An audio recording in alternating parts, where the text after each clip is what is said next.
Onti-onti yang baik hati dan om, jangan lupa like, comment, and subscribe. Kalau enggak, nanti digigit harimau. Wah!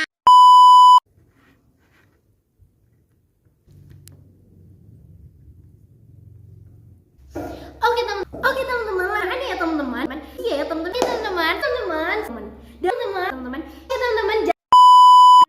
Assalamualaikum warahmatullahi wabarakatuh. Halo Sobat Dia Royha. Oke, kembali lagi bersama YouTube channel Dia Royha. Oke, video kali ini karena nuansanya masih ulangan akhir semester, ujian akhir semester ya teman-teman. Jadi saya Dia Royha Ana akan membuat video mengenai jawaban puas saya, yaitu 4 sumber belajar SAI. Langsung aja ya teman-teman, mari kita lihat videonya. Check it out.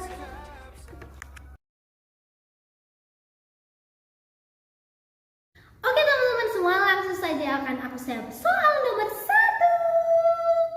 Oke teman-teman, dari berbagai macamnya sumber belajar, aku memilih 2, yaitu yang pertama ada video dan yang kedua itu LKPD interaktif. Yang pertama ya teman-teman, alasannya aku mengambil video sebagai sumber belajar itu karena apalagi ketika kita mempostingnya di dalam suatu platform atau media sosial tertentu ya teman-teman, itu dapat menarik perhatian khusus dari para peserta didik. Contohnya sendiri ya teman-teman, ini adalah videonya ya teman-teman, ini adalah video sumber belajar yang aku buat ya teman-teman. Aku mempostingnya di TikTok ya teman-teman, dan aku tidak akan memplaynya di sini ya teman-teman karena alasannya sebaiknya teman-teman kunjungi TikTok aku secara langsung ya teman-teman, yaitu ada di Mirsis Dia Royha Ana. Jangan lupa untuk follow. Oke, sambil nyelam minum air ya teman-teman, kebanyakan promosi. Langsung saja, kenapa alasannya? Karena TikTok itu adalah media yang lagi aktif-aktifnya sekarang, lagi booming ya teman-teman. Apa-apa itu dihubungkan dengan yang namanya TikTok. Dari mulai anak kecil ya teman-teman hingga orang lanjut diskusi ya, itu demen banget yang namanya scroll TikTok. Jadi ini adalah salah satu cara agar menarik perhatian dari peserta didik. Wah, ini videonya dari TikTok nih, pasti menarik. Nah, sebelum itu adalah trik gitu ya teman-teman dari saya agar para peserta didik ini memperhatikan video yang bisa disampaikan. Penggunaannya teman-teman dari video itu saya dengan bantuan alat proyektor ya teman-teman. Jadi nanti videonya akan ditampilkan di proyektor, di alat penampilan ya, di alat penampil. Nah, nanti peserta didik ini diminta untuk melihat video tersebut. Kemudian di akhir video mereka semua diminta untuk memberikan kesimpulan. Apa sih yang dapat diambil dari video tadi gitu. Pesan yang dapat diambil atau apapun itu ya teman-teman, yang peserta didik bisa sampaikan masing-masing. Mereka memiliki kebebasannya masing-masing. Seperti itu teman-teman. Lalu yang kedua itu ada LKPD interaktif. Kenapa saya milih LKPD interaktif?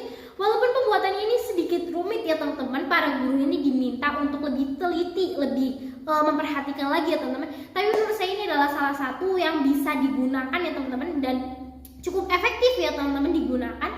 Itu ketika para peserta didik itu mulai mengerjakan gitu. Di situ peran guru itu ya teman-teman dalam membuat itu bisa menggunakan animasi-animasi yang membuat siswa itu tertarik. Nah, ini adalah contoh LKPD yang saya buat. Di sini saya mau mengambil tema seperti anak kecil gitu ya teman-teman, agar LKPD-nya itu lebih berwarna ya teman-teman. Nah, penggunaannya itu ya teman-teman, ketika peserta didik di kelas itu mereka diminta untuk mengaksesnya lewat handphone masing-masing, ataupun kita bisa memanfaatkan fasilitas sekolah seperti komputer ya teman-teman.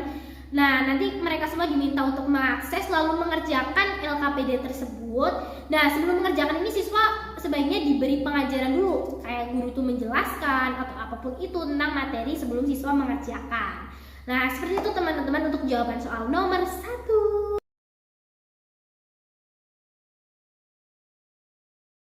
Jadi soal yang kedua itu adalah flowchart ya teman-teman. Saya membuat flowchart dari Google Form. Ini adalah contohnya ya teman-teman. Alurnya yang saya buat ini hanya searah ya teman-teman. Bisa teman-teman perhatikan di samping saya ini. Yang pertama itu dengan start, kita mengeklik link dari Google Form tersebut.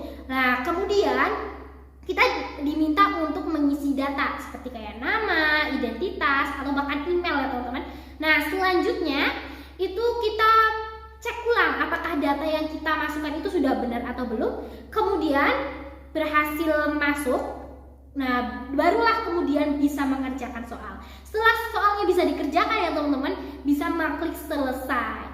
Ada juga yang nilainya langsung muncul ataupun ada yang tidak. Seperti itu teman-teman untuk Google Form kayak penilaian peserta didik ya teman-teman. Teman-teman, soal yang ketiga. Menurut saya, 3 aplikasi yang dapat digunakan sebagai sumber belajar PAI. Yang pertama itu ada Al-Quran Indonesia. Ini adalah ikonnya ya teman-teman, bisa lihat di samping saya. Alasannya karena aplikasi ini sudah merajalela di masyarakat. Pastinya banyak dari peserta didik yang sudah memiliki aplikasi ini, jadi mereka tidak perlu mendownloadnya lagi. Tetapi sayang sekali aplikasi ini hanya khusus untuk materi pada hukum bacaan saja. Misalnya kayak emang banyak ya teman-teman penjelasannya berbagai macam hukum bacaan, tetapi sayang sekali hanya terfokus pada hukum bacaan saja. Karena pada sejatinya ini bukan terkhusus untuk materi, untuk aplikasi untuk belajar, tetapi ini adalah Al-Quran digital yang kita bisa manfaatkan sebagai sumber belajar.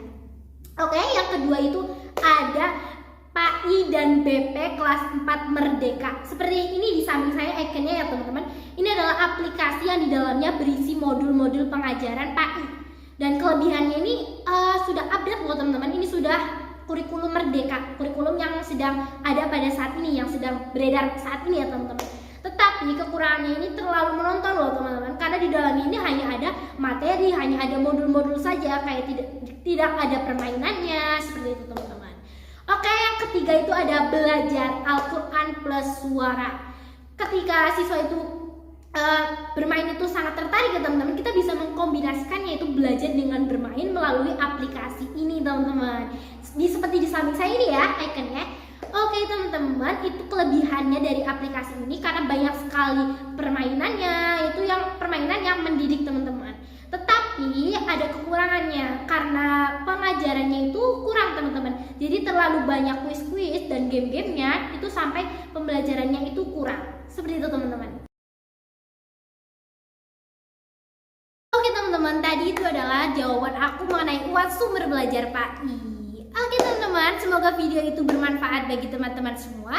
Kurang lebihnya saya mohon maaf. Wassalamualaikum warahmatullahi wabarakatuh. See you next time. Jangan lupa like, comment, and subscribe.